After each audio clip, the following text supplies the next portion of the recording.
who are you and where do you work? What do you do? Yep, I'm Joe Hudson the fourth, father to the fifth, and I work at a company called Hunt Source. I'm actually coming up on my 5 years there. I've been recruiting for the entire time. I definitely have a lot of experience working directly with clients and helping kind of clients build out their roles and, of course, fill teams. But the evolution of the job and getting to be really plugged into the beginning conversations and some of the helping of decision making to say, hey, if you guys are looking between these candidates, and whatnot, like that's been the best part is to actually feel like we're not just messengers bringing a candidate. But at the same time, it has introduced me to a lot of problems in the hiring process that keep me up nights. And so that's kind of a bigger part of the discussion as opposed to get a job, find a candidate, fill it. That sort of fills the air in between the real mission, I'd say now. So, but yeah, coming up on 5 years, very proud of the work we do and just very proud of kind of this industry that we've become a part of. Awesome. So, I remember when I first started applying for jobs, and I was like very new in the tech space. I had never dealt with a recruiter, and I'm Mm-hmm. is this the company I'm applying for? Who is Yep. this? What are they doing? So, can you like real quick explain for everyone who's brand new to this world, what exactly is a recruiter? What's your job? What's your role in that whole process? It's a great question. Actually, I will ask people a lot of times, have you ever worked with a recruiter before? Just to kind of gauge what are their expectations, because I do think I've gotten some messages before that are like, hey, it's been 2 days. Where's my interview? And I'm like, oh, I forgot to just make that happen. I'm sorry. But I do think that there's a lack of knowledge about like what recruiters do. There's also plenty of understanding about what people think recruiters do, which is wake up and ghost people for a living. Um, Really, it's such a fast moving position. I mean, I actually just got caught up on 278 texts today, and that can be a real steady thing for a lot of people where you're getting messages from every sort of platform. I'm getting invitations to Discord channels, and I want to be like, yes, I would love to. I cannot take on another communication form right now. But there are different types of recruiters. You had mentioned, do you work for the company or are you sort of an external partner? There are plenty of people that work internally, but they don't necessarily specialize in one thing. They may have 30 jobs on their plate and it's all kinds of stuff. And there's sort of a prioritization, but some of those jobs they're not going to get to for months, and they know that already. So there's a Mm. little bit of a different sense of urgency. I work as an external partner to a lot of different companies and even to individuals, helping them uncover some opportunities. But I don't get paid unless a person gets a job. I'm not getting paid to send someone's resume in. And I don't care how that makes me look. I want to make sure that this is a good time for the candidate and for the client. And so, externally we get business from clients usually raising their hand saying, "Hey, we've been working on this for 2-3 months, or we already know what this is going to look like. We would like to pay you guys a bunch of money to go find us a human being and bring them here and tell the story and really be an extension of our company, and be a messenger for our company." So it's pretty fascinating, and getting to know what all these different companies look for, their quirks, the changing of the guard, so where you can tell a new story. It's fun. It's really fun, and stressful, for sure. Yeah, it's a really interesting thing. Like, I'm now in a position where I hire people, and I totally get the need of a recruiter because it's hard to find good people. It's almost an art. It's a skill. Yeah. So you specialize in cybersecurity, is that correct? Yeah, for the last 5 years, that's been probably 80 to 95% of everything that I've focused on and our company's focused on. We do a good bit of data and data science and machine learning and analytics, and then there will be clients that we work with closely that we love that they will throw us a curveball job, and we'll say, hey, yes, we can fill that, but just this once probably because we also might refer them to another firm that says, hey, yeah, we can fill it, but these guys probably have somebody teed up right now. But cyber is where it's at. Cyber is all I love it. I just love it. I love it so much. I don't know how else to describe it. I got to come up with better ways to describe I it, know but this it is is good. This is like, good. People love just loving it. I do the same thing. I say the same word about 15,000 times in a video. People get sick of it, and I ask my video editor to make a meme out of it every time. Um, yeah, it's so a good idea. yeah, if you sound stupid, just ask them to just go for it. Make yourself sound even dumber, and it becomes content. Um, Okay, so noted. Thank you for that. So right now, I'm going to kind of get to those questions, but I want to build the story up a bit. Mhm. So cybersecurity, do we see more and more jobs happening? Is that like what you're seeing, or has it kind of been the same over the last few years? What's the state of the industry right now? I think that there's plenty of new jobs, but they might not be new in what they actually do, what their function is. They might have a new title or be part of a new buzz concept, a shift in mentality, so to speak, in what companies want to be doing. There are also plenty of new jobs that are actually backfills. We are in the tail end of the Great Resignation. I don't know if we really have actually experienced a full resignation, like it's being called. I think there's a lot of factors that have gone into the changing of the roles, but it's always a high attrition field, Mm-hmm. because as soon as you get, I mean, I know a guy really well. He just started his job yesterday or last week, and he's got another interview for another job this week. And he's making 50K, but this new job's offering 75K. And I said, look, as a recruiter, I'll never tell you, yes, ditch the company and go take that interview and get the job. But as a dad who has daily stress and has all the things that come with life, to get a 50% increase in my salary from 50 to 75K, I'm never going to look at dad in his eyes and tell him, no, don't go do that. Yeah. There are a million of those scenarios happening every day in different shapes and sizes. And cyber is paying so high, and not necessarily always validated in my opinion, but it is what it is. And so it's really tough to talk someone off the ledge of leaving when they're getting so much money thrown at them. They kind of feel like, well, they'll fill my job if I leave. I'm just a person here. There's not as much incentive. And so it's just, I think we're going to see plenty more openings, but they might not be new hires. They might be just people trying to backfill a lot too. So it's tough for companies to get ahead where they want to when they're constantly having to take a step back just to catch up again. Yeah, I mean, not only that, there's the Great Resignation, but then there's the age-old advice that if you want to make serious money in cyber or IT in general, you got to make some moves every couple of years to keep getting those that higher salary. So yeah, it's a lot of things stacked up against them. Now, It's much more accepted. now as far as the jobs that you have coming at you to fill, what's the ratio on like we want experienced people versus like, hey, we just need entry-level people? What are you seeing right now? Our firm specifically, we focus on a lot of roles that companies have struggled with the most. And so we don't get a lot of entry level. We've been asked to do some entry level before, to where we've said, hey, you do not need to pay us a lot of money to go find these people. What we can do is shrink your pool of 200 applicants very quickly. We can go through and say, hey, I can advise certain people to just go apply online. And then I'll tell you when they're in your database. But like my dream, if I could spend my entire day on just closing the gap and just trying to funnel people to new opportunities to break in, that would probably be the most fulfilling way for me to spend my day. Honestly, it's the biggest elephant in the room that has to be addressed every day in different shapes or sizes, or we are not going to get caught up, and we're going to be regurgitating copy paste stats for the next 10 years that everybody's saying the same thing, and it's not even accurate. We get asked to do a lot of really technical stuff, a lot of buzzwords that aren't buzz yet. And so it's kind of cool because we get really tough searches, and by the time we come out of that search, we're a little ahead of the market in what's coming next, and we can actually say, hey, team, container security is actually going to probably be a job. Let's start, wrapping. That was last summer, and we're getting asked for that all the time now. And so it's kind of cool, but not easy, for sure.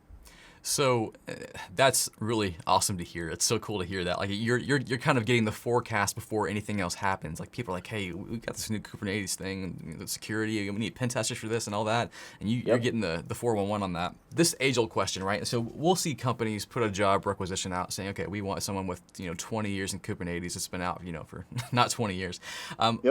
What do you do when you get like a crazy list of things and you're like, okay, there's no one out there that has this resume. What do you do? Do you tell the company, like, let's get realistic, here's what you actually need? Absolutely. Yes. That I would say my first year and a half to 2 years here, I wasn't so bold. But now I've been in this specific field for long enough that I really do feel confident that I have a decent pulse on the market and decent knowledge about the history of skill sets and whatnot that people are looking for. There have been plenty of scenarios over the last 2 months even that I can think of to go, well, this just doesn't make any sense what you guys are asking for, and here's why. And also even just making it sound in a way like I'm asking for permission, even though I'm going to do it anyways, but saying, hey, are you guys cool if I change the requirements on the job description based on what we talked about today? Because it sounds like Mr. Manager or Mrs. Manager, you don't care about this, or this. Less is more is going to be here, but let's really curtail it to what the story is to the top skills, and let's not scare anybody away. That's the main thing. And I also think that there is a lack of education. There's just a lack of education. I don't remember the last time a hiring manager told me that they had asked a candidate about the process. Hey, by the way, how's this been going for you since you applied to our job? Has this been fun? Did you expect to get a call back based on our 49 requirements? There's not enough discussion between the candidate to the hiring manager, to the firms like us, to the internal HR. And it's just so much fluff gets put out there that's just scaring people away, honestly. And that's where you guys come in and help out with that process. Because, hiring is no joke. And that's why their entire industry is around what you do. So now let's get to the meat of some things. Your job is to find candidates, look at a ton of resumes, weed out the good and the bad. What's the first thing you look for on a candidate's resume? I think that every resume is different. And a resume, the hardest thing for a resume to me is to put personality in a resume. It's this, how do I make myself sound a certain way from an accomplishment standpoint, and then be able to actually seem like a human. Now, resumes, though, when I'm looking, can I scan and pick up all the information quickly? That's the first thing I want to look at, because we all will have a first impression. If you open up a resume and it is stacked with words, top to bottom, you're instantly like, oh, okay, let me get ready for this and let me dive into this. Whereas if I can flow over and scan that resume within 10 seconds, then I can go back and spend the real time in diving into the content and whatnot. But I want to be able to pick up, what is this person's story? What is their kind of background? What is a word that I could use to label them if I wanted to, but just something that helps me to understand, is it relevant or is it irrelevant? And I'm willing to always go deep into resumes. I mean, someone puts a lot of words on a paper and puts that time in. It is worth more than 10 seconds of my time to me. We're talking about someone's career. But that is the first reaction, not just for me. I think for every recruiter out there is, all right, I got 8 seconds. Can I scan this and understand what they're doing, and then I'll go back? If not, that might not eliminate them, but it may be lowered on the stack of ones that you're going to dive into. Not for a good reason. That's just nature by recruiters, I think. Many recruiters, even hiring managers, they just want to get through it pretty quickly. So I just want to be able to scan it and get a good flow quickly. So does we all know the standard Microsoft Word resume template that people use. Do you still see a lot of that, or do you see more and more like, whoa, that's a new one, I haven't seen that? Yeah, I do see plenty of new ones, and sometimes I'll actually respond to people and say, hey, I love the unique, nature of your resume, but to be honest, so it's very distracted. You've got a picture on here that can totally get you judged by somebody. Get rid of that. Just don't open yourself up. Little tips like that sometimes might come out to where I will just respond, even if they're not a good fit for my role. I might just say, hey, I'm going to guess that you're not getting a lot of responses to this resume just based on what I'm seeing. Here's a couple tips. But yeah, I see all kinds of templates. The problem with the fancy templates is when you put them into the tracking systems for these bigger companies, a lot of content, it can jumble what actually gets processed going through. Certain fillable content within your database, it should populate, it should auto populate. And when I put resumes into my database, sometimes, for example, first name will say security, or whatnot, or it'll be blank because there's an icon. So sometimes I think people will overkill their resumes with color and style that actually shoots them in the foot when they're applying online. So that's a hard place to be in, because on one hand, we're trying to get you to stop and look at us for 8 seconds, right? On the other hand, I have to make sure a computer can read it with no problem. That's hard. Yeah, and they don't know the tracking systems, and recruiters like myself, we don't know all the problems either. We're giving advice based on our own windows of experience, my clients, my ATSs, and of course questions that I ask from people, but it's still a limited window. So unless you're talking to a lot of recruiters or watching a lot of videos, and collecting information from all kinds of places, you're going to have a limited view, and you're going to make your choices based on that, which might even be, I'll pay $1,000 for somebody to do my resume. Never do that ever. It's just, there's just all kinds of advice coming from all sorts of places. So I tell people to take what I say, even with a grain of salt, and go research some other tips and I even say, hey, share them with me if you find anything that's valuable. I'm trying to always learn and give some new info too. Awesome. So when you look at a resume, what's one that's maybe stood out to you? Like, whoa, that's a good resume. Like you're 3 seconds in, you're like, dang, this is a good one. Yeah, I think that There's certain people that don't need a recruiter, right? They're going to get a job. They're going to get a call back, and even if their resume is formatted in not the best way, you can just tell the experience is really good. But I'll tell you that the most resumes I get are people that are kind of on their way up. They're trying to break in, or they're in there for a couple of years, and they're still trying to be creative with telling their story on something that resonates, especially if they don't have experience. So I'm looking for, what are you doing outside of work? Like, that to me is a hook alone. And I've contacted many people and just said, hey, before you get too excited, you're not a fit for this job, and I don't have any jobs for you because I don't get asked for your level. But I love what you're doing. Like, 2021, holy smokes, how did you do all that? Let's chat and see if maybe we can maybe I can answer a question or two that helps steer you in the right direction. But when I see true dedication, I just know the grit that comes with being a successful security person. You cannot just wake up and be great at your job by just showing up. And I don't think that you should be able to just wake up and go get into security. And I think this tough journey for people is really preparing them well for the real career for a lot of them. But if they're not doing something outside of work, it's not just that they are not as attractive compared to other candidates, but like, that's less of an incentive for me to pitch you.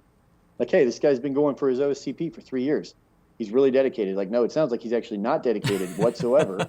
So like, I want to be able to see that. And if I see that, that carries a lot of weight with me. And I actually think that that's becoming more of a staple in the market and in, awareness with hiring companies. Like, hey, look out for Home Lab. Look out for some of these platforms, that they are doing, because that to me is what I want. I want that. I want to give somebody a problem and I know they're going to go tinker. That's all I'm looking for. So you're the second person I've interviewed, and that's the second time I've heard that. Is I want to see someone who tinkers in that mindset. I want to see their home lab. That's what's happening now. Now, I want to dive deeper into that, but I have one side question on that. Where on the resume do you want to see that? Actually, that's a great question too, because I think it does depend on how much experience you have. If you don't have very much experience whatsoever, I would want to make sure that that's on the front page. Like, if you are a deli meats, slicer at Publix or something right now, own that, great. But don't put that before your home lab and your hack the box or whatever it is you're training, because then, like I said, 8 seconds, somebody might not even make it to the second page. They might just see deli meat person and go, well, that's not fit. When really that second page is just dripping with upside. And like, that's the gold. So make sure that no matter what, if you don't have experience, that the other stuff you're doing is the first. And you can label it all kinds of ways. You can call it just experience if you want, and you can put that at the top of your jobs if you want to hide it in there. Or you could just say, personal training, professional development. You can say professional training and certs, whatever you want to do to combine it, but also making it kind of fit and flow. You don't want to have like all this stuff that's not easy to scan. Like I said, you want to keep that sharp to where it's, all right, hit it, education, whatever. If you don't have any of that stuff, there's different ways that you can do it, but you really you're limiting yourself in your upside. So you need to have something, but there's a lot of different ways I do it. And I don't have like one way I do it. It depends on the person's experience. If they have one cert, for example, I'm not going to have a certifications section. I'm going to have a professional development and training, or education and certification, put it together. But I'm trying to pack space, free up space, and so I'll do it a little differently, really, for everybody. That's interesting. I've never heard that before. So you've got one cert. You may be proud of it, but don't give it a whole section because that's just a waste of space. Yeah. Or if your education is like coursework at a college, but it was also irrelevant, general studies, like, don't make an education section to pop that out. Don't hide from it.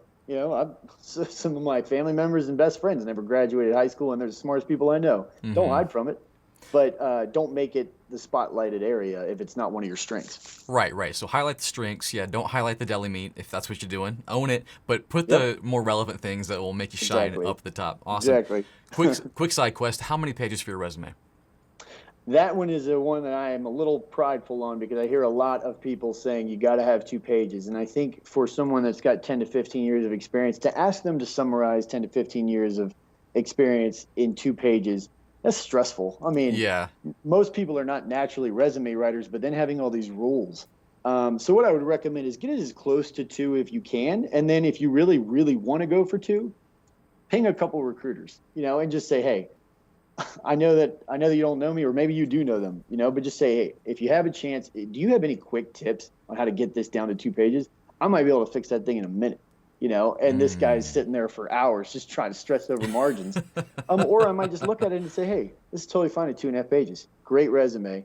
Only thing I would recommend is that stuff you had at the very end on page 3, move that to the top of page 1, and we'll shrink it down or whatnot. But if you have less than 5 years of experience, you should be able to get it onto 2 pages easy. If you're at 1 to 2 years of experience, you probably can get it on the 1 page. But I would never tell somebody to limit their resume to 1 page when they could have put awesome, extra good, relevant stuff on a 2nd page or on the 1st page that made it bleed into 2. Honestly, recruiters need to recognize that these are people waking up every day trying to find new careers, and that their resume is worth more than 5 to 10 seconds, and that's really on us to own that part and give that the time. But I really don't want to hear people always saying you have to have a 2-page resume maximum. Like, who came up with that rule? I don't want to see 8, but 3, 3, it's fine. Now, is 1 page a red flag? No. I mean, I've seen some great 1-pagers, and honestly, you can be an amazing candidate with 10 years of experience and still put it on 1 page because you're an amazing candidate, and you should get some calls back. You don't need to go tell your whole story. Especially if you're working with a recruiter, your resume is so much less important, in my opinion, when you're working with a recruiter that has great relationships with the clients. I am not just sending your resume to the abyss if I work with any of my clients. I have a great story that I'm telling them about you that I might be able – some of our clients, we don't need resumes. We can call them and say, hey, got a guy for you next Thursday. He's coming in. Do you have any time? He's free next Thursday. And they will trust us enough. Now, that doesn't go for everybody, but that's a benefit of working with a recruiter. Your resume shouldn't have to be so perfect then. We're supposed to fill in the gaps. Okay, cool. So at that point, it's like they need to work on getting the resume to a point where you notice it, and then they need to get to a point where they impress you. Because at that point, you have a relationship with the hiring manager, hopefully, and they trust what you're going to say. So that's a good point. It's a goal. Yeah. You're not always like that. No, I've worked with a few in the past, and it's been hard. Now, as far as degrees, we talked about that. Education. People without high school degrees, smart people. I don't have a college degree. I think I'm doing okay. Do degrees matter? They do, according to HR. I think it's 60-something% still of job descriptions are requiring it. Now, Really? I always tell people to take it with a grain of salt, the requirements part, because there are a lot of times it's written on there, but it's not a requirement. I definitely personally don't care. And I also don't think that I don't think that this topic is going to stay the same either. I mean, there is a wave. We are encouraging people right now to start learning cybersecurity in middle school and then train through high school. I know OSCP and an OSCE, he's 17 years old. I am not going to tell him to go get his degree in information assurance from Western Governors. Not on any, no offense to and he may want to go back to that. But if he's ready to hit that ground going, great. I think a degree is oftentimes just in the world itself, it is a pause before you go become an adult. And then the master's degree is when you went through those 4 years and you don't know what you want to do. So you just I guess I'll just keep going to school for now. That happens a lot. I hear people talking all the time. They're thinking about doing that. I'm like, hey, you'd be much better off pausing your life for a couple months, spending a bunch of time on these trainings and certs than you would going to get that degree. And I think that a lot of companies are recognizing that. I mean, I cannot remember one hiring manager in the last 2 years that said, yeah, I need a degree for this person. Wow. That's huge. Yeah, it should change. I fully expect it to change. I think people in the recruiting are complaining about it. I can't find, I got you a candidate, but they don't have a degree. What a hurdle for such technical work. You're not going to come out of any degree program. As of today, there's no program out there for cyber that is going to effectively prepare someone for their cyber career fully. You're going to get more experience in the first 6 months than you are 4 years of training for that. Just like I did when I used to be a teacher. I did student teaching. First month, I was like, I didn't learn a darn thing, apparently, in these first 5 years, with grad school and everything. 1 month in, I was completely disheveled, So interesting. Long-winded answer, but yeah, it's changing. No, and that works. And you already pretty much answered the next question, which I'm assuming this is the answer.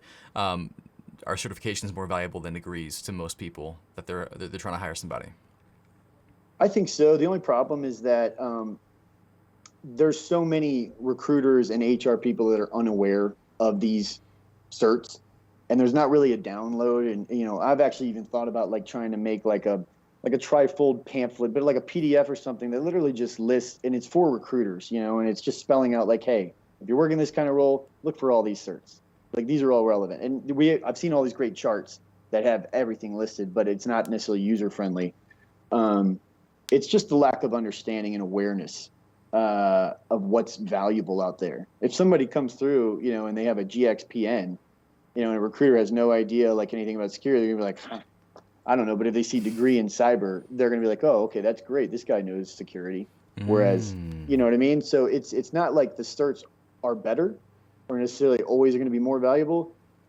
They just, with hiring managers, I think that you can be more niche. You can really tell what someone's zoned in on, as opposed to this conceptual landscape of jargon that you can study and remember and go get your degree. So I don't want to down a degree, but the cert programs usually can tell the story better about who you're trying to be and what you're trying to do and what you're capable of as well. Because some of them you certainly can't fake, or they're not multiple choice. You really have to know your stuff. So right, and also they're more relevant. It's much harder to upgrade a degree program to make it relevant than upgrade a certification program. Now, I want to get to this, and with knowing that you like your resumes formatted a certain way, because you have to scan them real quick, you have to put them into machines to have that scan it. What value is there for personal websites? I think that you can shoot yourself in the foot with a personal website if you do it poorly. I've actually seen some websites, and I've gone on there and be like, this is a director level role, and writing skills are extremely important for this role. They're me emailing all day, and I read 6 typos in the first paragraph of this person's personal website. On the flip side, a resume, like we said earlier, you can't really tell your story. You can't be like, hey, I love these things, and this is kind of my DNA of who I am as a professional. It's more like list all the great things I've done in my life or what I was responsible for. A website can help offset that. And in many ways, I think a website has replaced a cover letter, because cover letters are not really required by people really ever. I can't remember the last time I actually had somebody require a cover letter. I've never made one in my career. Yeah, I've never had one ever. Yeah. No, it's a thing that if people are not willing to spend more than 10 seconds on a resume, why would we read an extra document that has paragraphs? And that's not the way I feel, but that's just, I think that's probably voicing the mass of the market. But a website can be a great way to be a cover letter and show also some extra time that you're spending on things. But if you're not, like, if you have a GitHub, for example, and you have one activity in there and it was 6 months ago, I would not recommend putting that on your resume. That just shows you're not very active. So if it's up to date, if you blog, yes, absolutely. Like share content. Content matters these days for people, and it can help. I mean, you never know. You could have somebody that, is looking for a network engineer, but they're like, we really need to educate the rest of the teams on what we're trying to do and embedding ourselves in their security processes, their threat management. And this person right here is writing a blog about threat management within that. Like, now I've got somebody where that might not come up on a resume. So I like it. Oh, but excellent. I don't think everybody needs to have it. Where should a website, I mean, I'm assuming you put the website top, like next to your contact information, like that's where you put it. Would that make sense? Yeah, if you have, for example, though, a section that's pretty robust for like professional training and development or something, and it's showing that you're participating in meetups and whatnot, you could put it in there just so that it's not skipped, because I don't think a lot of people always gravitate towards, well, what city and phone number and address does this person have? And so if it is in that section, it could get skipped over and missed. So just making sure that if you're proud of it, make sure it does stand out and that you don't just throw it in there for the sake of formatting. And if you have a pretty robust section for training, that can be one of the very first things that you put. You could put your LinkedIn and then just a horizontal tab, put your website, tab, GitHub or whatever, and then start listing some trainings and things like that. But it really smacks you in the face as soon as you open the resume. Okay, cool. And then as far as like, I know written content, blogs, amazing. Do you think it's helpful to make a video? Because like at the end of the day, like they're hiring people and they want to see, like, communication skills is a really big thing for people. Would a video go a long way, assuming it's a good video? I think so, because I think that the audience of the world today is more driven towards watching videos than reading articles. I think the mass of people, we spend our time on platforms more so for videos than reading, or it's like live dialogue with people too. So it's not reading. I mean, I know I have a lot of tabs open that are still content that I need to go read. The video ones, I can play those in the background and listen to them while I am actually formatting a resume or something and still absorb information. So I just think that, yes, like I wouldn't want to put my face on a video every day. It's not like a natural thing for me. But at the same time, some people, they don't have experience. They don't have a lot to offer on paper. They have a lot to offer as a voice for people just like them. And that can resonate with so many people more so than a writing style that just might not click with somebody who doesn't want to read. Okay, cool. Sounds good. Now, this is an oddball question. I just thought of it earlier, but putting a QR code for your website on your resume, would that play well? Would that make you look at it? So in security, I say no. But also, it's kind of funny with the Super Bowl thing, though. So it's kind of like a, does it get your attention? There's kind of jokes going around and kind of those steady content about people being like, careful with your QR codes. You know, I've seen people even put it up on LinkedIn as a joke, like, hey, click this real quick, you know, scan this real quick. At the same time, you know, it's something that I don't know would populate properly in the tracking system. Right. I don't know. I have no idea. My guess is that a link is going to populate better than a QR code. I haven't seen any kind of receptor for that. So that would be another reason not to do it. And also, now I have to get my phone out. You know, and so as opposed to just clicking on the device and I'm already tap it with my finger or click with the mouse, where's my phone? You know, so I think that you're limiting your ability to probably have that go well. More risk than reward, in my opinion. So 2 more questions. I know we've gone a long time, so thank you so much for taking the time. Totally good.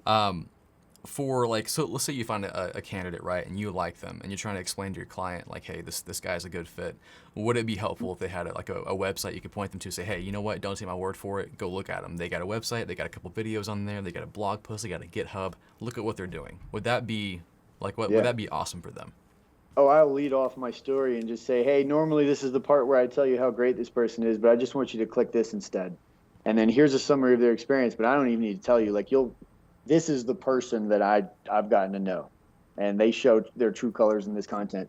But it's an extra excuse for me to show why I'm excited about somebody, to actually feel like I'm introducing them to a person. So I love it. I love doing that. And if anybody has that kind of content, and I think it's good, I'll usually highlight it right off the bat. Because it makes me feel good also that it makes me feel confident that I'm pitching this person accurately when, like, I've got evidence right here to back it up. So I do like it a lot when I can provide that. Excellent. Now, this is the last question, and you kind of already hit it with that 17-year-old who has their OSCP and OSCP, which is insane. It's brilliant. But for someone who's like, okay, I don't have a degree, I don't have anything, maybe I'm a plumber right now, no matter what the age, I want to get into cybersecurity. What can I do now to start gaining skills and putting these things on my resume to make someone like you or an HR manager notice me?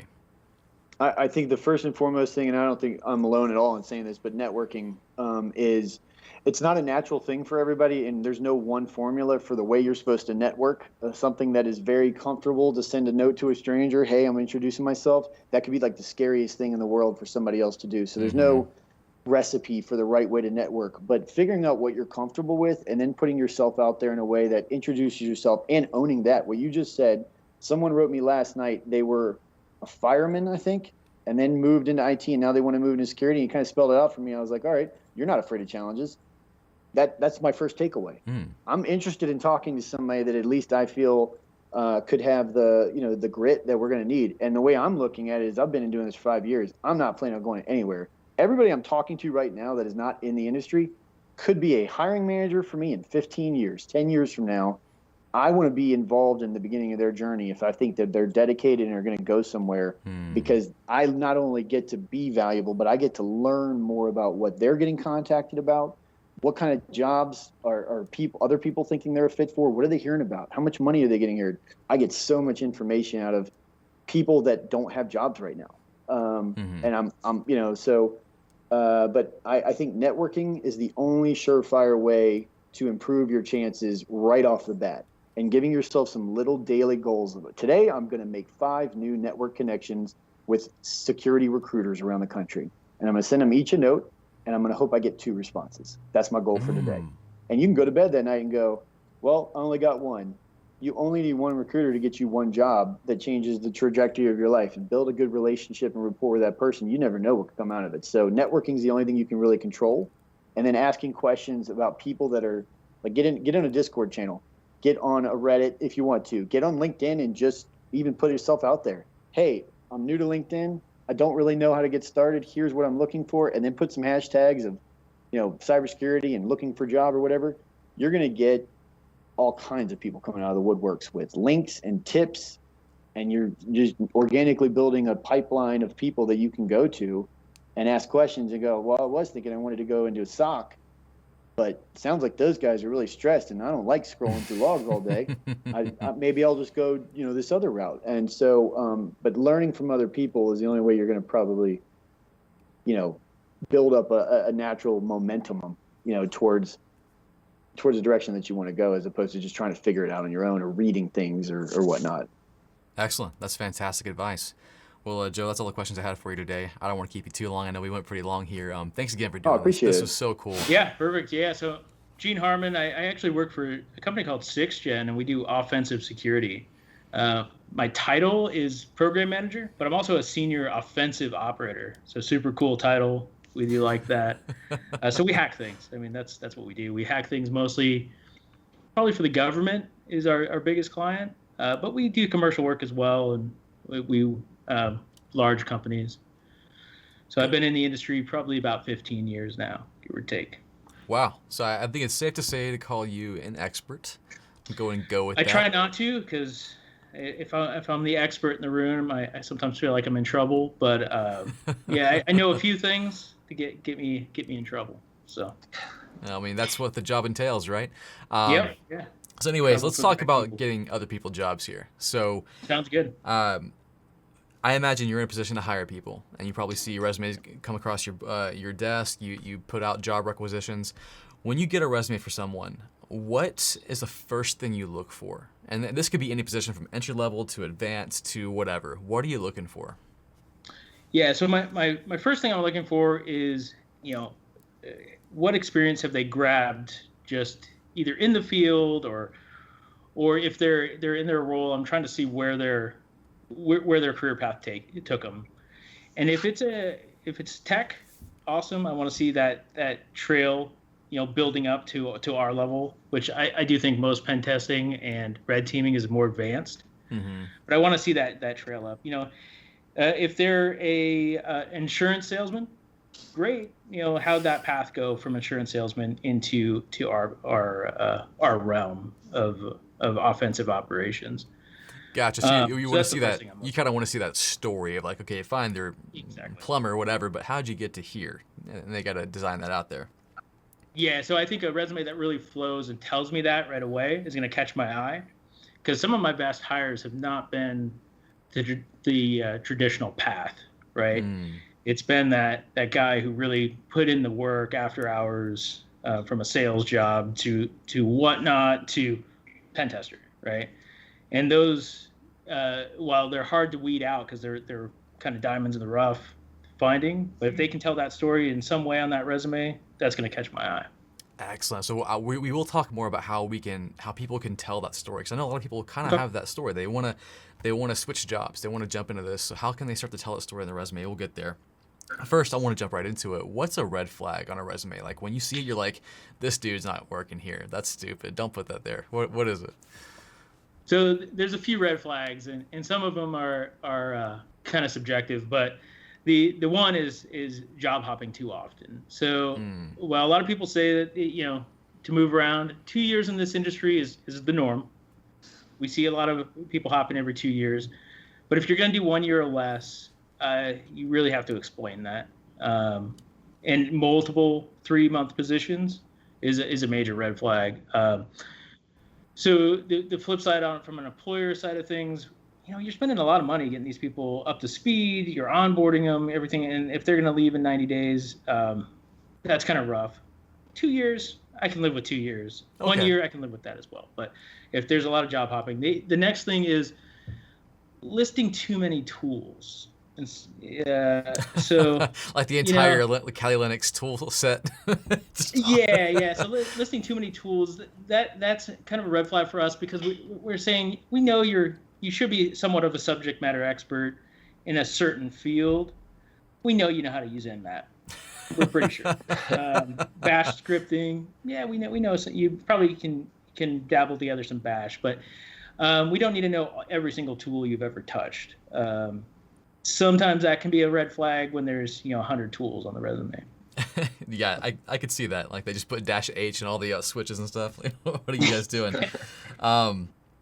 So I want to get to how they can properly demonstrate that, but that's coming. I want to hit a few things first.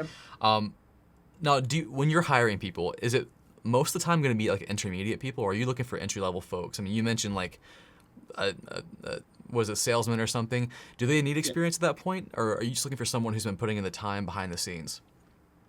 Yeah, so for the government, it's a slippery slope. So we have something called an LCAT, a labor category, where we have to check off certain boxes. Oh, and, okay. We'll probably touch some of this in when we talk about certifications. Mm-hmm. But there's certain things you have to check off in the labor category for the government. That said, I hire the gamut. I go from entry level to principal engineer to even beyond that. And really, it depends on what I have openings for. But I try to balance my teams out. So for every one or two entry level hires, I have to have a mid to a senior guy to train him, right? So okay. As much as I'd love to give every entry level person their shot, the real challenge is, how am I going to use him while he's still learning? So I definitely have to get those entry guys in. Love hiring them, but then I also need those super skilled seniors, which are unicorns. No lie, they're unicorns right now. But when they're on the team and they can take 4 or 5 of these juniors to mids under their wing and really season them up, they progress so fast. Especially that real motivated guy that loves that grind. Mm-hmm. They progress super fast, and we love those guys. So entry level folks, what are you looking for? What's like? Do they need a degree? Do they need certifications? What is your minimum qualification? Also, you got the government situation too. So what's the minimum qualifications you're looking for?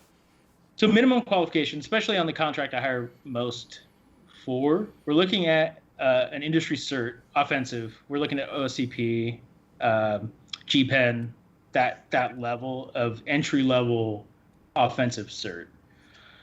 I have feelings about certs, but that's just a requirement, right? So that's definitely something that gets you past that gateway to get into an interview. Mm-hmm. The next thing we're looking at is education's nice, and it can be used as a replacement of experience, especially on the government side. We can take 1 year of experience equals a bachelor's degree, or however they compute that in their labor category. Oh, okay. So that is useful in that sense. And I think if you have the opportunity to go get your traditional schooling out of the way, or the aptitude, that could be a good path to go. Not an end all be all, though. I don't immediately scroll down to the resume and I'm like, what school did you go to? That's not something I'm really too worried about. If they went to a prestigious school like West Point or something like that, it's kind of interesting. It's a conversation piece, something we're going to talk about on the interview, but it's not going to be a deal breaker if they only have a high school diploma. Okay. So if you scroll down there and you see like whatever high school and that's it, that doesn't turn you off? It doesn't turn us off, because what we're really going to, at the end of the day, talk about is the skill set that they possess.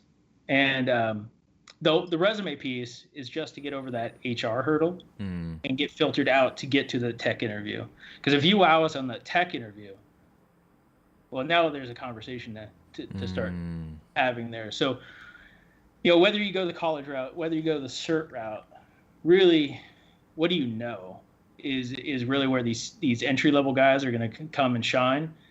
And when they get on the call with one of our technical interviewers, who's a pen tester, there'll be a red teamer pen tester. They're going to speak your language, and that's the time where you kind of blow them away. You show you prepared, and it's okay to say I don't know in the technical interview, and a lot of people kind of miss that beat. But that's really where that's where that entry level guy shines, and that guy that comes in and he was the insurance salesman and he put in that time. And I use that example because I actually just hired someone just like this who is a total rock star. That's amazing. So what was his, did he have a transition job like help desk or something, or was it straight insurance salesman to? He did not. He was a, he worked his butt off, got the certification necessaries to pass that HR filter. And his resume reads kind of like a piecemeal. He taught Brazilian Jiu-Jitsu.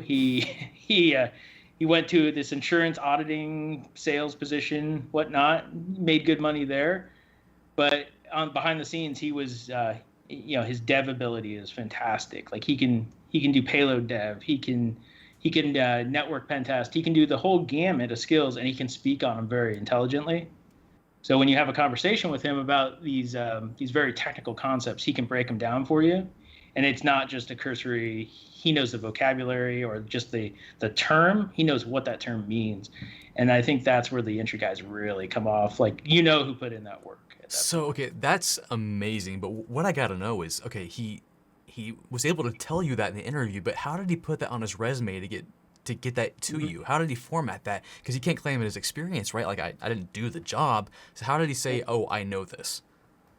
Yeah, so on the resume itself, he listed his, the hack the box. He listed out his projects, which is a very important one. He put his GitHub on there. So I know that's something that a lot of people ask. What projects should I put on my resume? Most of them, like, I want to see that you're active in the community in some way.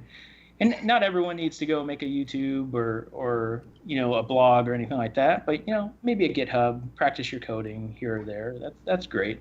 And it's good to see. But he spelled that out in the subsections, right? He put his normal traditional resume that we're used to seeing, because no one wants to see something too different. It kind of jars you out when you're looking at hundreds of resumes. Mm-hmm. You kind of want to know where to go. But he down in the subsection, he put his projects, he put his GitHub, he put his LinkedIn, all those things. I could go do my little OSINT on the side, or the recruiters can go do their OSINT, and we can kind of pick them out. And he told that story very well, that he's been putting in this time. Excellent. So that's amazing. So he added that extra flavor, the extra projects. Didn't have any experience, but he was able to augment that by doing stuff on the side, putting GitHub out there, and showing his skills in a different way, which I stink and love that. That's amazing. So that kind of bleeds into our next few questions here. How important is it to have a personal website? I guess it kind of bleeds into GitHub, but like if someone puts a website on their resume, are you going to look at that? Yeah. Not only that, so having a domain name, your own domain name, is a big one. And this goes back to even when I hired for just straight IT positions. If I know a guy can set up his own MX records, put the SPF in, get a DMARC, and I run that through like MX Toolbox while I'm checking on his resume, and I see he configured it properly, that tells me something. So I might want to talk to him a little bit more, even for a help desk job. So it's one of those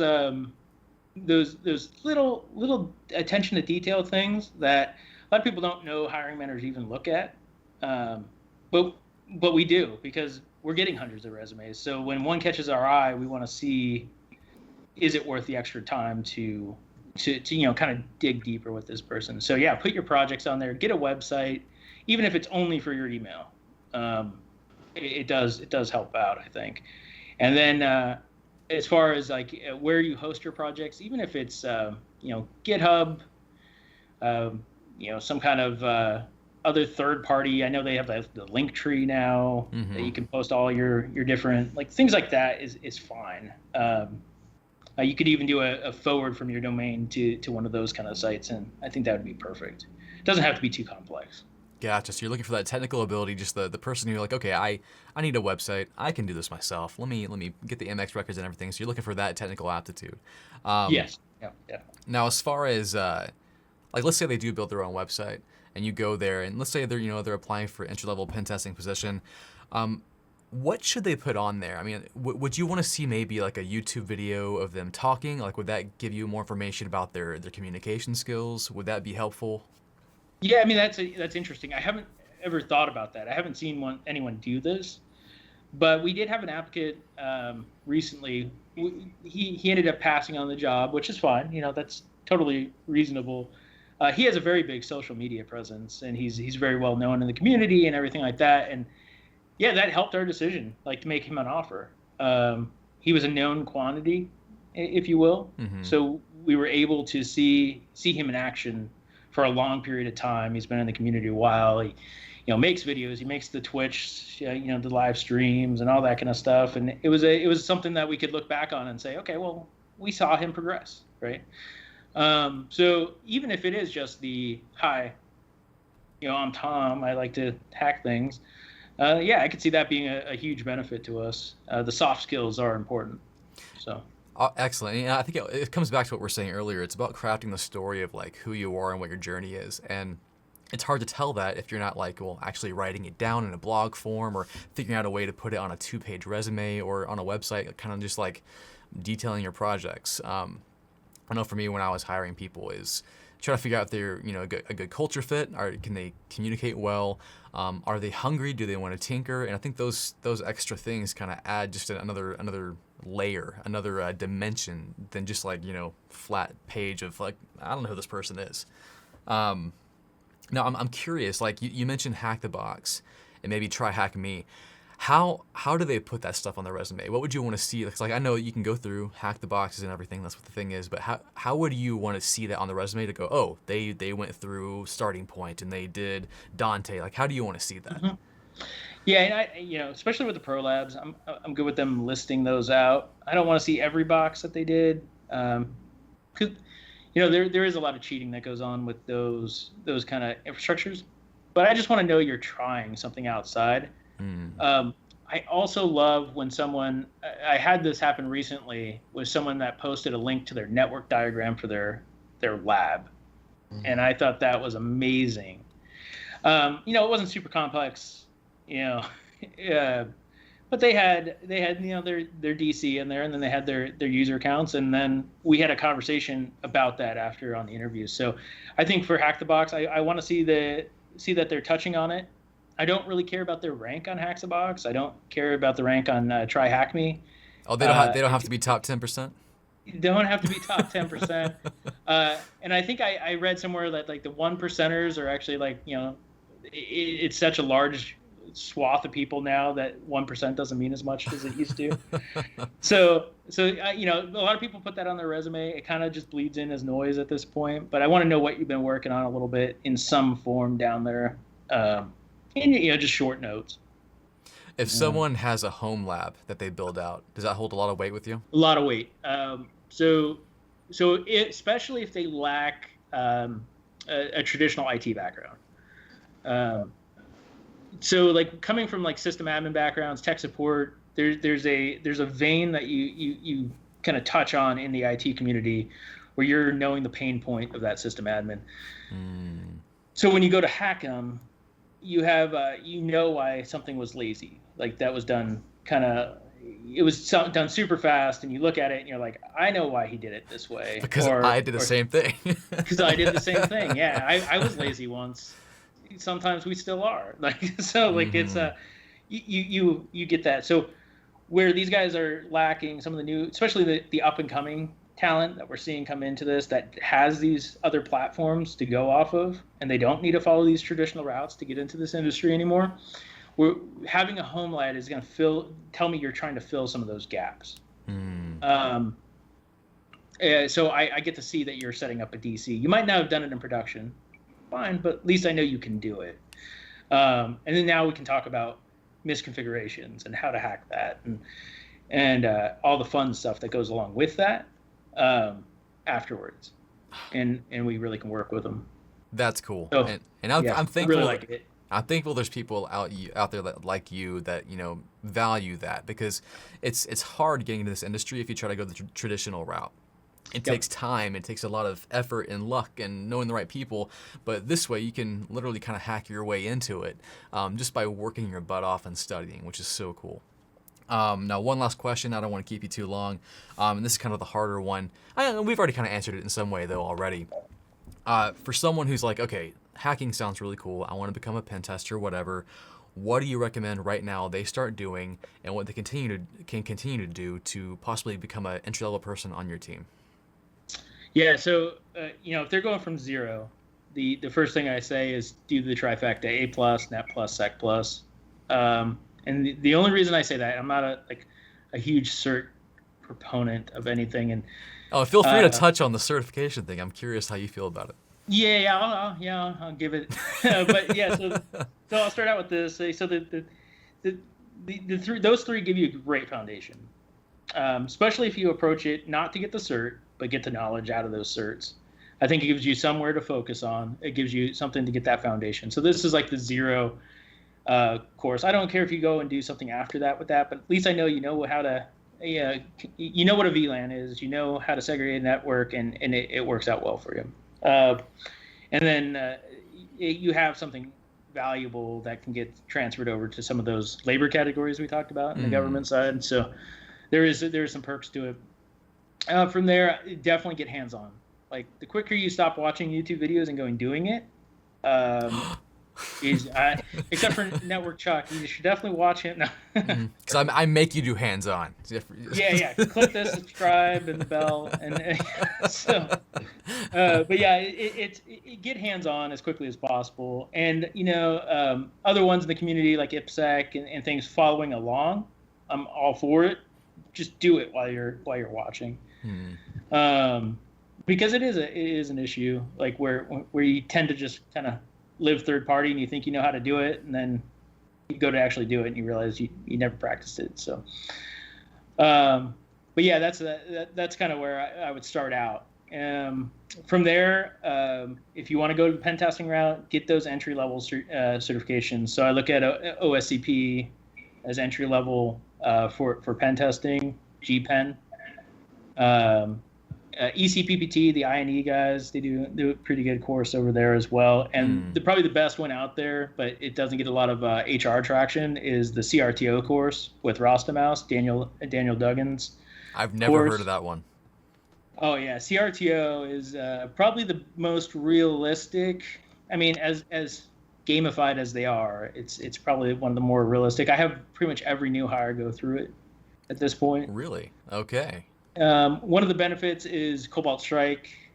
It gives them Cobalt Strike training right away, and it allows them to kind of hands-on that before I throw them into a live environment. Because most people won't deal with many C2 platforms coming out of the try hack me's or the hack the box. It just isn't something that gets worked on. Right. So we have to kind of teach that. So yeah, when CRTO, it has a kind of step-by-step, and he runs you through these labs, it's really great. And if you've done Rasta Labs on Hack the Box, that was originally created by Rostamouse.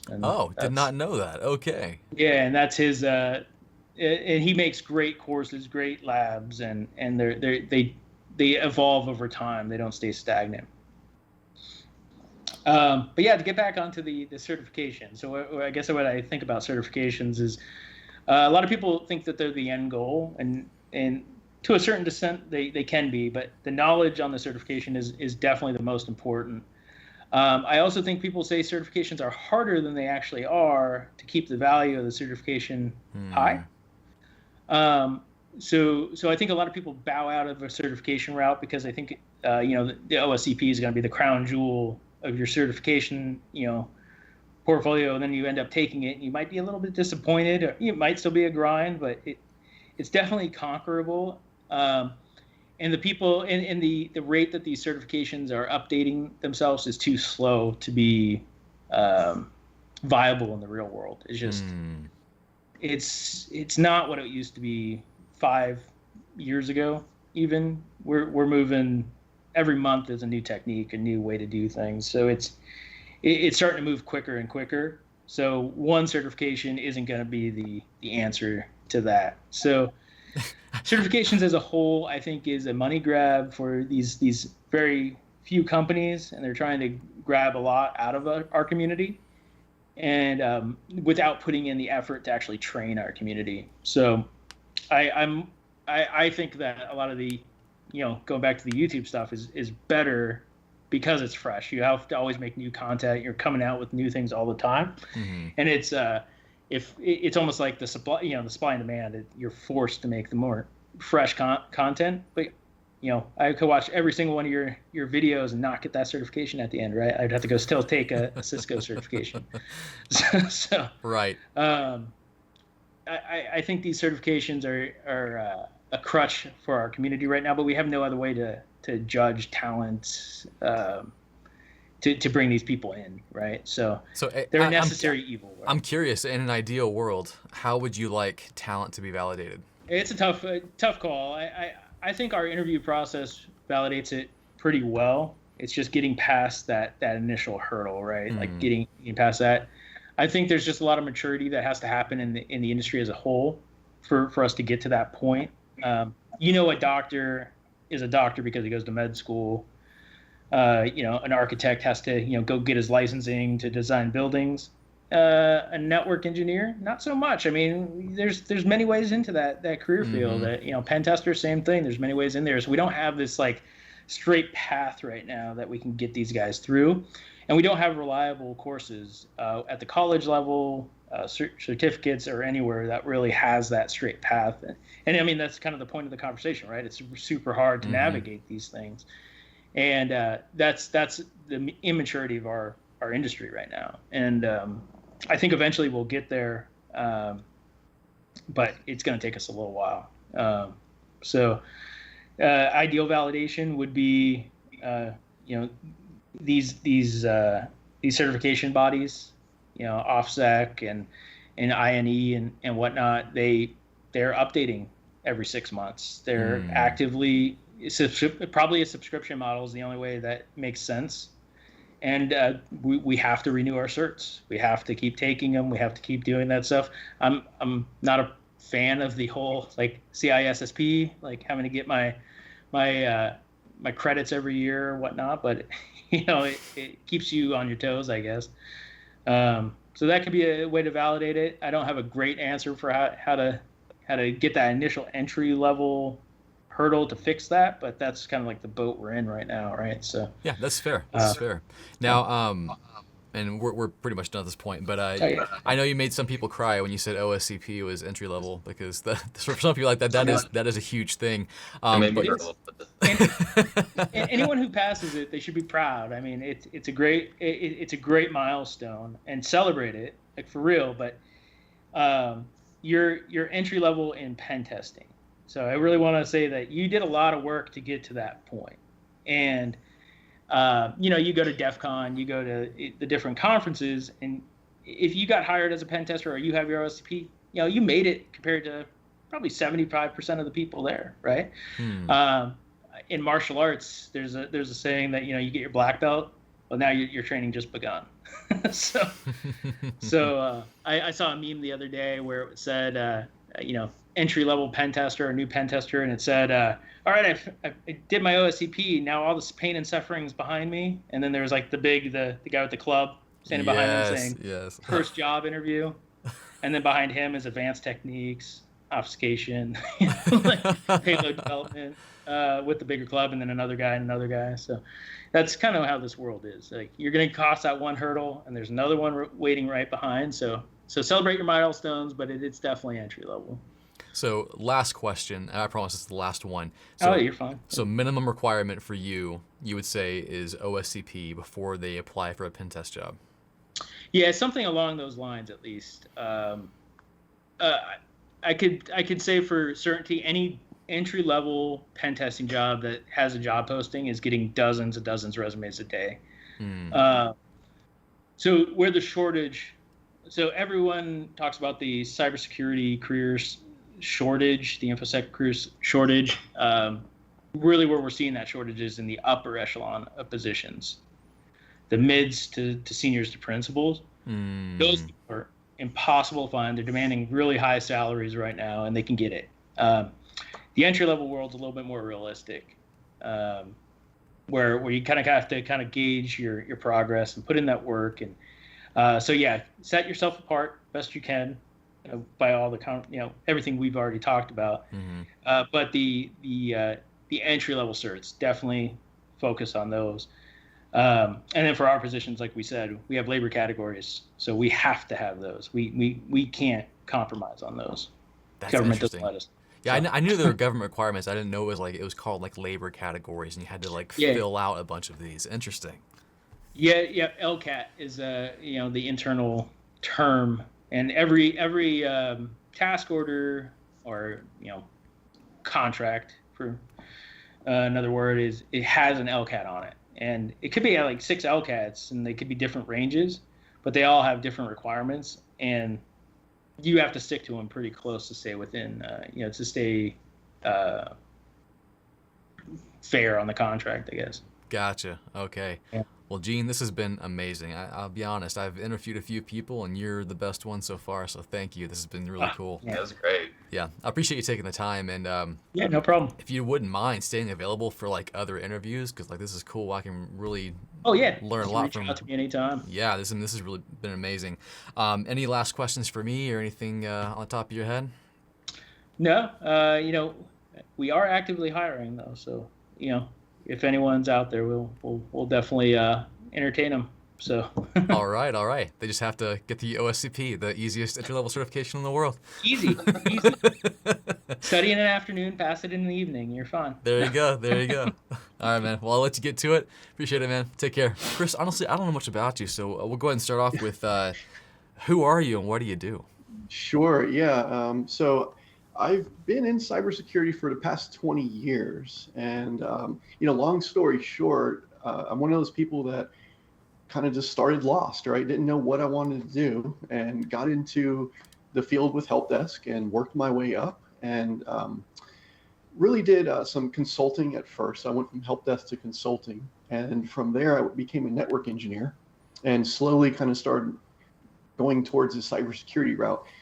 That's when I went into the House of Representatives, where I spent 17 and a half years, which is probably why you don't know my name. Random. And I ended up, I was actually the security engineering lead for the entire House of Representatives. So Wow. all the members, I was the person that had to design these security solutions for them. So I did that, and then I left a couple years ago, and then I formed my own company, and that's kind of what I'm doing right now. Amazing. So what is your own company doing right now? So I do a mixture of training and consulting. So cybersecurity consulting and training. Gotcha. Awesome. So right now you would be in the hiring position, looking for people to come on board for you or consulting with people to help them get on board with various companies. Exactly. Yep. Kind of a mixture of both. I work with a lot of people to help them get into the field. That's kind of what my training does. Oh, excellent. So it's funny. I mean, your path is like kind of like you started on help desk. I started on help desk. Network engineer. I'm not quite in cybersecurity just yet. Like I dabble is what I say. I just make videos about it. But no, it's very neat to see someone who's taken that path. And I love helping people take that same path because I think it's a cheat code for life. It's ridiculous. Absolutely. Now, as far as like when you look to hire someone or you're coaching someone, let's talk about resumes. What's the first thing you look for on someone's resume? Sure. The first thing is, so I was a hiring manager as well for a lot of years. So I've done this quite a bit. Oh, cool. So one of the first things is, does your resume speak to the position? So, the first thing when I'm looking at it is when you write your summary at the top, are you speaking to that position, or is it a resume that just kind of has some, generic text that doesn't really speak itself to the position? And then as I work my way down, I'm looking for skills that match up. And of course, in the work history, what things align and how are you really showing that value?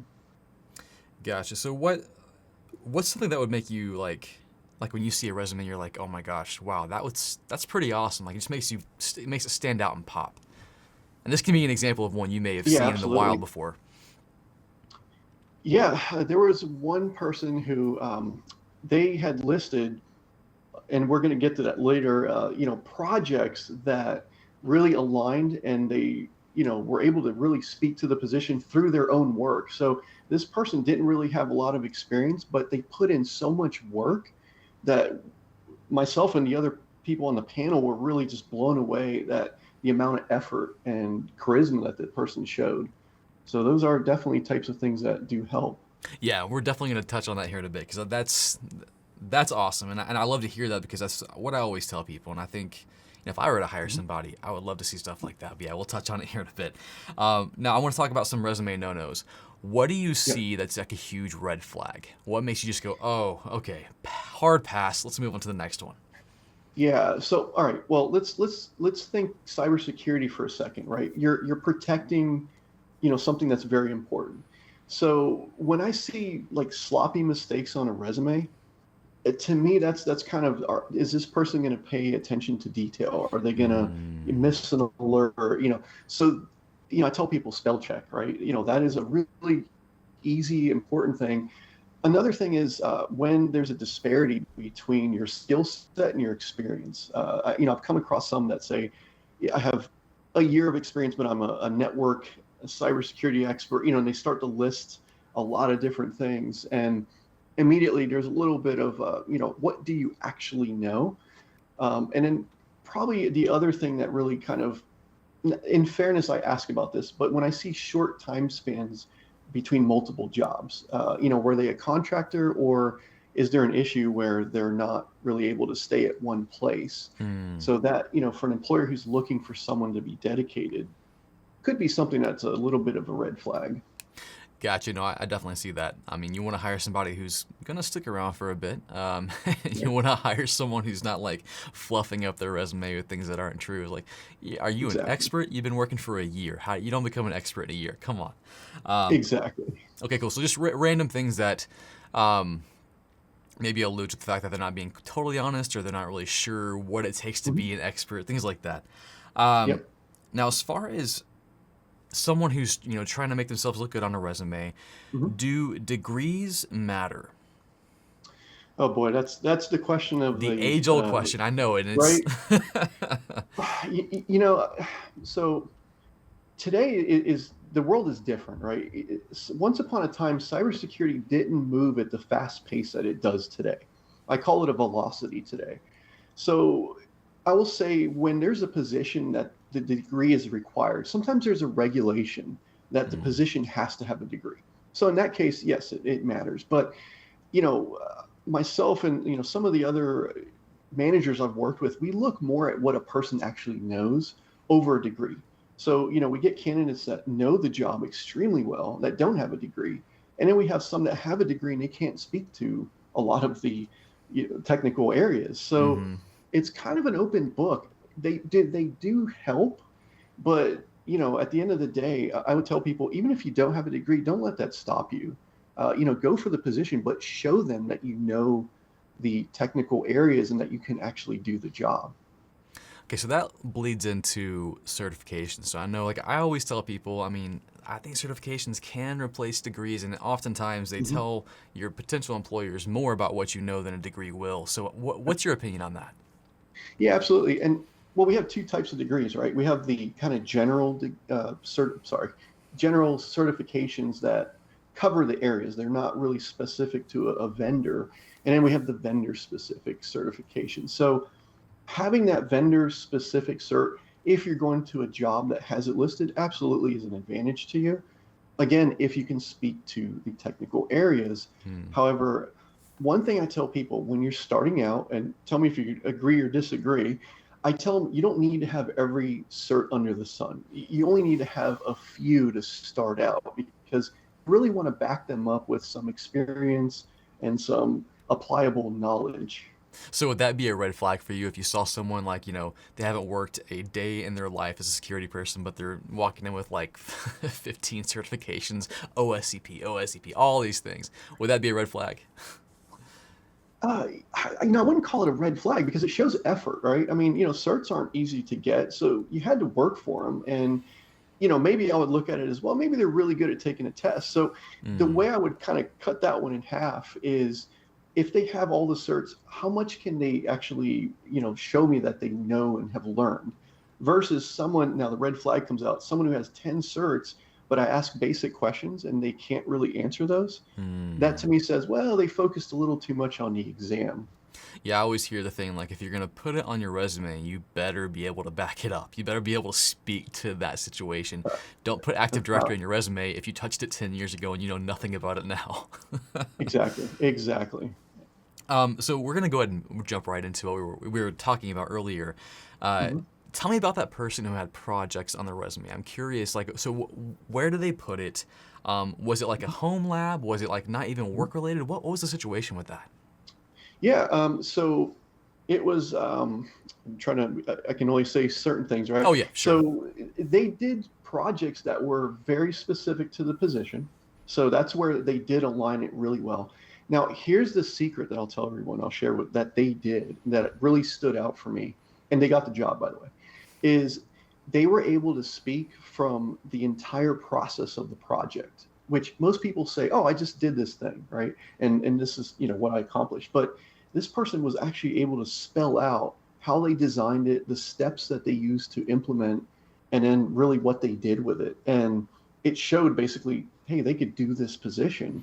So, I mean, Mm. that really lent itself extremely, extremely well and helped them to really, again, align.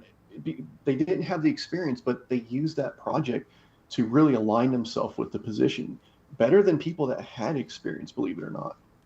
Wow. Now I'm curious. And that's amazing, by the way. So like, I know you had to be vague because you can't like disclose who it was or the company, but would a example maybe be like the job requisition called for, hey, you got to be able to spin up a network in AWS and virtual machines and all that, and they happen to do that in their own lab, obviously in the cloud, Right. and then put that Yep. project Yep. on their resume.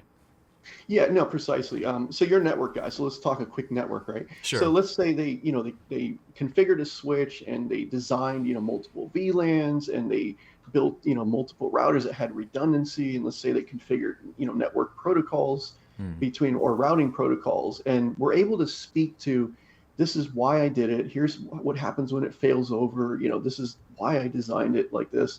And, kind of really illustrate the steps and just why the logic behind the design, all the steps between it, and then the end product. And even to the point of, oh, here's what I did to test it and why I built that redundancy. So, something like that, or like you said, the cloud where they show, here's what I did, how I did it. I built a virtual server, I hardened it. Well, why? Because the entire world could potentially access it. Hmm. And, kind of using those very purposeful examples. Like, I tell people, don't just do a project to do a project, have a reason for it. And I've heard you say that in your videos, and I agree, 1,000%. Have that reason. Excellent. Now I'm curious because this is always a question I wonder about. Where on the resume did this person have this project? How do they put it there? What Mhm. did they call it? Did they call it work experience? How do they refer to it? Yeah, so this person in particular didn't have experience. So in their experience section, they basically wrote out a few projects, but they provided a summary of each one. So they almost used it like a job history, but instead it was a project history. Again, the difference was that this person really detailed them from, zero to accomplishment and really spelled out why they did it. And Hmm. again, it read really well, and it was they kind of treated it as though it was their job. That's So that's it pretty was. cool. It's cool to Sorry. like I tell people to do that, but I haven't actually like heard someone like zero experience doing that and then getting the job off of that experience they did. That's really amazing. It's encouraging for people because like that's an age old thing, Yeah. to get a job you have to have experience, but to get experience you have to have a job. Like this is the whole confusing thing. Now, Yep. do you think having a personal blog or a personal website would make any difference in the hiring process? Maybe putting that link on your resume or something. Mhm. Absolutely. I've seen where people, from a development standpoint, have a GitHub with all their development code. You get to see what they've done. Um, Others have written PDFs where they talk about a certain area that maybe relates to the job.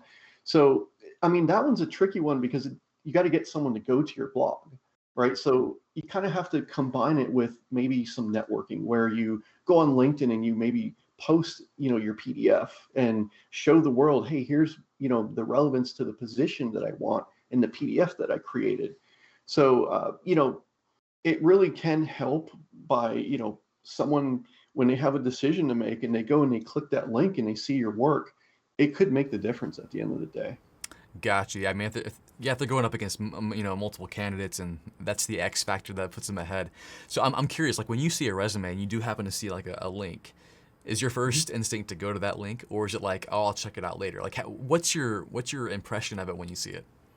That's a great one. So sometimes I'll when I get to the last few candidates, it's those little details that I look for. When I'm starting to, okay, how do I make the final decision? That's where I'll go and take a look at the link, or I'll kind of look at the projects or experience, kind of really, do the comparison. So that could give a person an edge having that link on a resume. Okay, awesome. And then how much? So I know, for example, when I look to hire people, and when I've worked in for companies and I was in charge of hiring someone, the biggest thing I look for, and not the biggest thing, but definitely one of the biggest factors is, Right. How are their communication skills? Are they a good culture fit? Are they going to get along with the rest of my team? Do I think they can communicate in a way to, maybe it's a help desk job, or maybe they're going to be dealing with the higher ups, the C-level people, and can they communicate effectively and make the department look good? So do you think having like a video on their website that like just shows them communicating in some way would be something helpful for them? Oh, absolutely. So within cybersecurity, right, you have to communicate. If you see an event happen, you have to be able to, communicate with the team, communicate with end users. So that is absolutely a skill that helps. And also being able to intake a project requirement and be able to understand and, take something that's maybe technical, break it down for maybe a non-technical audience. And again, like you said, be able to work with others, because I've had interviews where the people, the person doesn't want to speak. And we're kind of like, well, you have to be able to interact with people. So maybe that's, maybe you're great at the technical part, but maybe you just don't have that people skill. So yeah, having a video, it brings it to life. I mean, kind of like what you do, it really it's that next, kind of level of communication. So yeah, absolutely, it helps. Excellent, excellent. Okay, cool. So what I'm trying to get at too, and when we've done so far, is just how can we help people who don't have the advantages of already having experience, or having a foot in the door somewhere? How can we help those people? Maybe it's a career changer, maybe they're a plumber, whatever, and they want to jump into cybersecurity. What can they do to make that leap? So I know that's kind of where your heart is, for helping people do that. And that'd be my last question. It's a tough one, but like, Yeah. how can a person who has no experience at all, how can they jump into cybersecurity? What can they start to learn right now? What can they add on their resume to maybe get that first like entry level job, which you and I both know, it doesn't require a ton of knowledge to get on a SOC. Right. You can learn on the job. It's really, you're just hiring for aptitude at that point. So Yeah. what can someone do right now to get their foot in the door? Yeah, I mean, yeah, so similar to what we kind of talked about is get your hands on, show that you can do the work, understand the concepts. So, as you know, every place you go work cybersecurity is going to be different. Everyone has their own security program that uses different hardware, software. So you're never going to know everything. Actually, you're lucky if you know one or two things, to be honest. So that's number one, is don't worry about learning everything, but develop that foundation so that you can speak to those basics and then show them that you can build on them. So number one, I would say build those labs. You can use free software to build virtual machines and learn different software. So take advantage of that. Develop those foundation skills. Don't worry about trying to do the expert level stuff yet. Get those foundation skills, because they're going to want to bring you up. And then, the other thing is really, how do I want to say it? Your attitude. Then one of the number one things a company wants to see is someone who is motivated. They want to grow. They love to learn. They're a go-getter. Like, really show that in your resume. And how do you build that confidence? Get your hands on, develop your foundation. So when you go to interview, you're going to go in confident, and then let your attitude win the interview. Because I can tell you, a lot of times I'll take someone who I see a great attitude and they show that they're hungry. over someone that maybe has more technical or even more requirements. It can make, honestly, and I've actually done it on my teams. I've taken people who were not very technical, and they've turned into rock stars in the industry because they worked hard and they had the right attitude. And like you said, I mean, you and I have been in this for years, and we don't know everything, but we have that drive and we have the capability to learn whatever it is. Even if you're starting, guess what? If you have that hunger, you get closer to the level of the people who have been in the field for a long time. So that's really what it's about is, don't let anything stop you. Let your hunger win that interview, really. That's excellent. Yeah, and I know that's when I interview people, that's what I look for, is that I know you're not going to know everything. And you know what? Be honest. Tell me you don't know everything. But if you have that hunger to learn, if you're the kind of person who goes home at night and is like tinkering with things and you're putting stuff in your lab, and I mean, I'm curious about this too.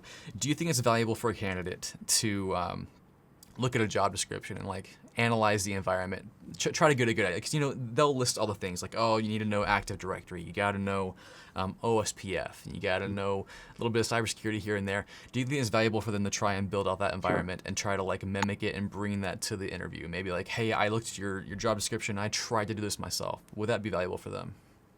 Oh, absolutely. But again, don't try to do everything, right? Take like one or two, right? Take the areas that are nearest to you, or the ones that you feel you could kind of really build on, and make sure that you can be really strong in one of them and then touch on the others. Does that make sense? Because if you try to do too much when you're starting out, you start to mix things up, and in an interview, it could actually start to work against you. So I kind of tell people, like, again, go back to that core of knowledge. That way, everybody gets nervous in an interview, and heck, I'm nervous right now. So no need to be nervous. You want that home base to go back to. You want to have that one thing that gives you confidence and then allows you to expand. So don't try to do everything, but try to do a couple things and maybe kind of skim the others, so that you really, again, have that safe place that, when your hands start getting sweaty and you're nervous in the interview, you can go back, stop, think, and then try to answer. And something you said, if you don't mind, don't lie to people in an interview. If you don't know something, you're better off just saying, and here's a golden tip, say, well, I'm not sure, but I'm interested in learning it. Like, show them your interest, but don't try to, make stuff up, because it's going to work against you. So sorry, I want to add that in. Oh, no, that's good. That's perfect. Now, one last thing, and then I'll let you go. As far as like post-interview, like I know when I interviewed, I would always be like, okay, that's it, that's done. Do I send like a note? Do I send a thank you email? What do you expect from someone who you just spoke with? Yeah, no, I love when a candidate follows up.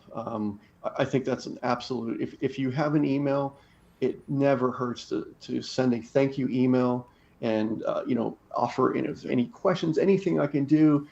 They definitely appreciate it. And it also shows that you have a genuine interest in the position. And don't be afraid to follow up a couple times. It doesn't hurt. No, actually, yeah. Saying that what they might think is, oh, they're ignoring me, and what's actually happening is I've got like 15,000 emails, and you just got lost in the jumble. So yeah, following up more than once is fine. That's awesome. Well, Chris, thank you so much for joining me and doing Absolutely. this. This is going to help a lot of people to like just kind of figure out, hey, how do I get that first job? What's going to go on my resume? It's a hard role to figure out. So just lending any advice is going to be super helpful. Yeah, thank you for taking the time on such short notice. It's been amazing. Any questions for me or anything else you want to add before we close this up? No, I just want to say thank you for having me. For everyone watching this, I hope this was helpful. And, don't ever give up. Sometimes you don't get the job, but tell you what, you're not going to get the job if you give up. So keep going. This is the last thing I want to say. So thank you, Chuck, for having me on. It's an honor and a pleasure. First of all, let's start with who are you? Where do you work? As much as you want to divulge, what do you do? My name is Amir Gul. I'm the senior manager for a security team at a company here in DFW. Been working in various roles in IT over the years. Been in IT for about 10 plus years in various roles in project management, cloud engineering and operations, and now most recently in cybersecurity. Excellent, excellent. So you're the go-to guy, I would imagine, to ask about people getting a job. I imagine you're in a hiring role. You have to figure out, okay, is this person going to be a good candidate? So I want to ask a few questions around that. When you receive a candidate's resume, what's the first thing you look for? What makes it pop? Right away, spelling, grammar, communication is one of the guiding principles or guiding items that I look for in a candidate's, whether it's resume or verbal. Communication is going to be key in any corporate role, really, and being able to, clearly and concisely explain what they've done in the past, I would imagine should be pretty easy for them. And if they're not able to do that, then I think it becomes a red flag for me pretty quick. Gotcha. So just on the resume itself, just spelling, correct grammar, just a way to describe themselves properly. Yeah, spelling, grammar, just overall aesthetic, right? Making sure that the alignments on the side. That's just the very first quick view, and then as you get into the details, just how are they explaining what they've done, what they've accomplished, and describing their role and what they specifically have done in their different roles. Okay, cool. So once they have the grammar down, which they should already have down, what will make it? What will make the resume stand out? What I like to see is, what it is. There's a approach called it's an interview method called STAR. I'm not sure if you've heard of it. Mm-hmm. And the STAR interview method is essentially describing the situation or the problem that they're having, the task being the goal that they're trying to accomplish, and the action they took specifically to address the situation, and then what the result was. So what I look for in a resume is you don't necessarily need to put all those details, but explain what they did in that role, and then what was the result. And then in the actual interview is when I would start probing questions around, okay, what were the actions taken? What was the situation that you were trying to resolve? Gotcha. So now you see lots of resumes where it's like, I was responsible for this, responsible for this, responsible for this, but you want to see more of, I did this, here's how I did that, here's how I resolved this, more of like a practical step-by-step approach. Yeah, and as a hiring manager, I'm constantly asking probing questions to understand what it is that they specifically did. When someone starts using the word we, or the team did this, or we did that, right away I'm thinking, okay, this person may not have done anything. He may have just been sitting on the sidelines watching, right? So if they can confidently explain what they did specifically, and the more detail they provide, the better, more confidence I have in that individual. Excellent. Okay, cool. Now we already kind of covered this because you mentioned it as the things that make it pop and the first thing you look for, but what are some red flags on the resume? Well, like I said, yeah, grammar mistakes.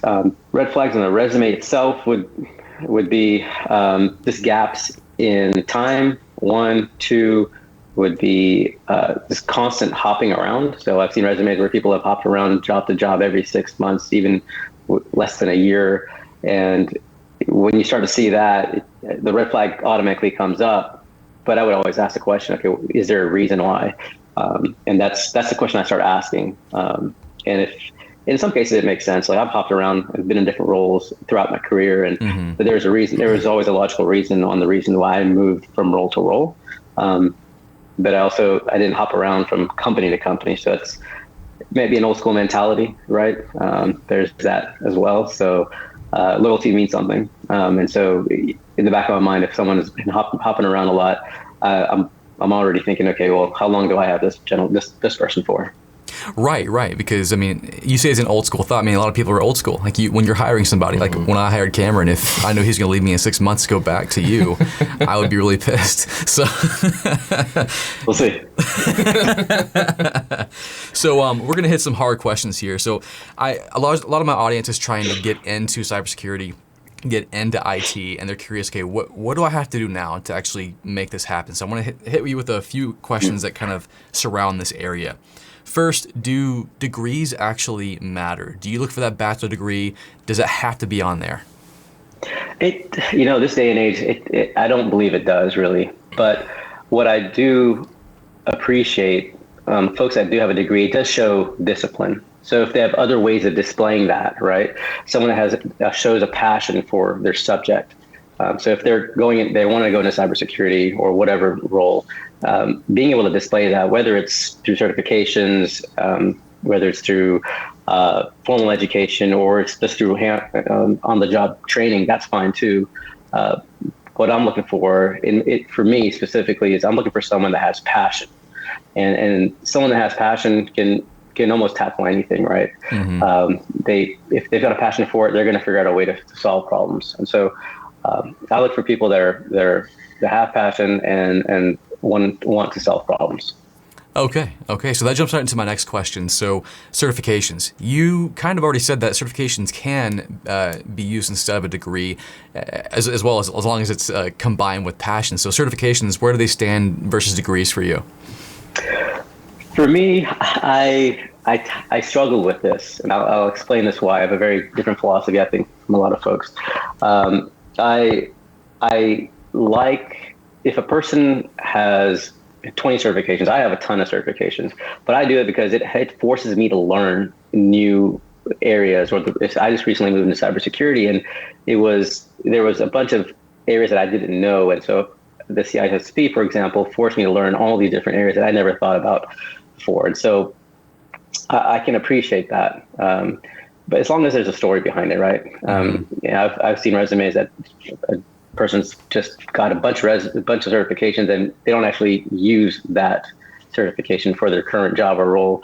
So it helps with starting the conversation, but not necessarily a requirement. But again, like I said, if it's someone's passionate about cybersecurity and they've got a few cybersecurity certifications along the lines, right? They're looking to become a pen tester. What are the top pen testing certifications that they're going to go after? Okay, so I guess it makes sense if they're kind of like, you can look at their storyline, they're not just collecting certs like Pokemon cards, they're learning and they have a path, and it makes sense, and they can hopefully demonstrate those skills. Now, I'm going to jump into another kind of interesting area, because I think a lot of people have trouble demonstrating what they know. So they may not have a degree, they may be getting certifications, but there's another dimension they can offer now because of YouTube and having a GitHub and everything. So how valuable is it to have those like external resources on the resume? So a personal website, a personal blog, do those things matter to you? Again, that shows passion. To me, that shows passion. That shows someone, if just having a GitHub repo that's empty, obviously not going to be very impressive. But if they have a GitHub repo that they've constantly checked in, and I can see some of the work that they've done, it helps them stand out. Absolutely. If they have a YouTube channel, I'll look at the YouTube channel and review what they've done, look at the material, see how well. That's another way to gauge their communication skills too, right? So it's, again, it shows that passion, and it makes a big difference, especially if, say that the person doesn't have certifications or a degree to help them get in the door through the recruiting channels, the traditional recruiting channels. That's another way. Okay, awesome. I can't remember if I did or not, but I think I may have sent the videos that I was in to you guys whenever I was going for the team. I think you might have, yeah. I think I did, and I think they worked. It worked. It worked. Living proof. And then he upgraded to Network Chuck. Oh, yeah. We'll see. Clearly having it, so I know, like, if I were hiring someone, seeing them on a YouTube channel, seeing them talk and communicate gives me confidence in how they're going to talk and communicate with my team, managers, customers, potential people just having issues. That's key. But what about people now who don't have any experience? Like, they're just starting out and they're trying to get maybe an entry-level role in cybersecurity. Do you think having that YouTube channel, having that GitHub, having like these random projects they might do, like let's say for example they watch one of my videos where I demo how to create a hacking lab in AWS, or how to do a Raspberry Pi thing. Do you think putting in those projects that display some sort of passion would help in your hiring decision? Absolutely. If someone that doesn't have that background or have that experience, I mean, that's another way to get in the door, right? And if they can easily describe what they did and the challenges they faced, and then explain that story, absolutely. And part of that, there's 7 guiding kind of principles that I look for in a candidate. One is the technical skills, the builder mindset, their experimenter type mindset. Do they like to tinker? Because in IT and in cybersecurity, you need folks that can tinker, that aren't afraid of trying out different things, trying out different ways of doing things, trying different scripts to resolve issues. And then the other for going above and beyond, being a team player, leadership, communication, et cetera. So those are the kind of the traits that I look for.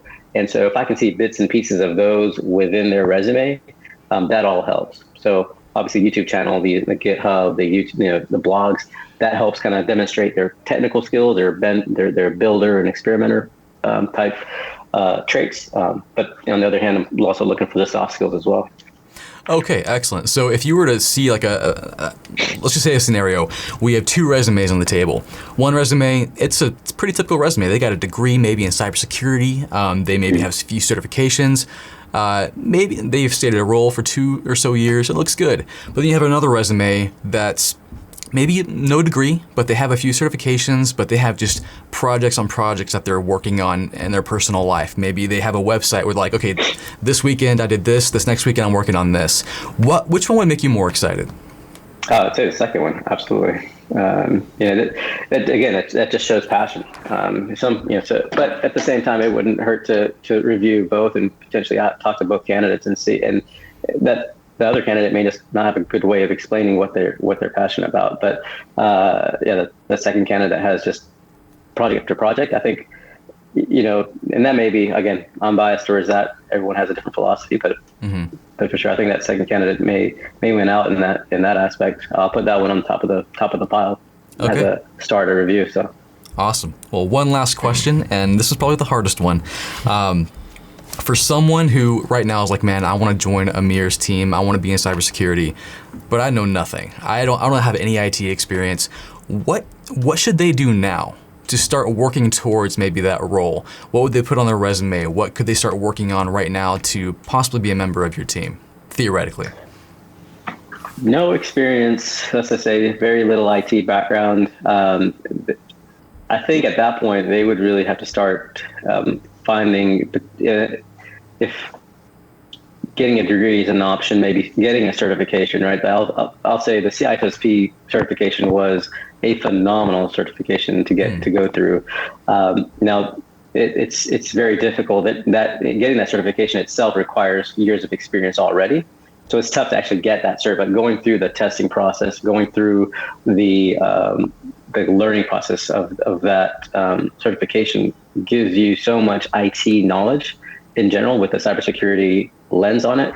That lends well to help them get ramped up to speed. And then again, just finding ways, even at your home, how do you secure your home network, right? Can they do that, right? There's different, there's cloud security, so building out something in AWS or Azure or wherever, and explaining how did you build that out, or what were the security steps that you took to ensure that that environment was secure. So you can do things at home easily, right? How do you secure your home video network or home video surveillance network? Those types of things. So I don't think there's any shortage of ways to demonstrate your knowledge or be able to tinker with things, whether it's in the cloud or at home or what have you. So there's endless opportunities. And I lied. One last question. So I know this is kind of controversial, but I know we kind of talked about putting these home projects on a resume. If you saw that, I don't know how often people do this, but if you saw that home project on a resume, would that kind of turn you off to the candidate, or again, would that make you more excited about who they are? That'd be a conversation topic, right? It's like, tell me about this. Tell me about this home project. What were the challenges? That's when I look at a resume, and if there's something that's unique about it, I'm likely going to ask about it. Like, well, tell me about this. What did you do, and how did you do it? What were the challenges, and how would you do it differently, right? And how would you do it in a bigger environment, like in a bigger organization, right? Oh. So I think it's not there's no trying to find a way to stand out is. You have to be creative, I think, in this day and age, right? There's so many people that are wanting roles in cybersecurity, and right now there's really no shortage of roles. But if you're looking to get into one of the top companies here, you got to find ways to be creative and stand out. And that's just another way to do that. Awesome. Well, that's all the questions I had, unless you have anything for us, but I'll let you get back to your lunch because I know thank you for taking the time, by the way. This is really cool. I appreciate this. Oh, yeah. No, thanks for having me. Appreciate it.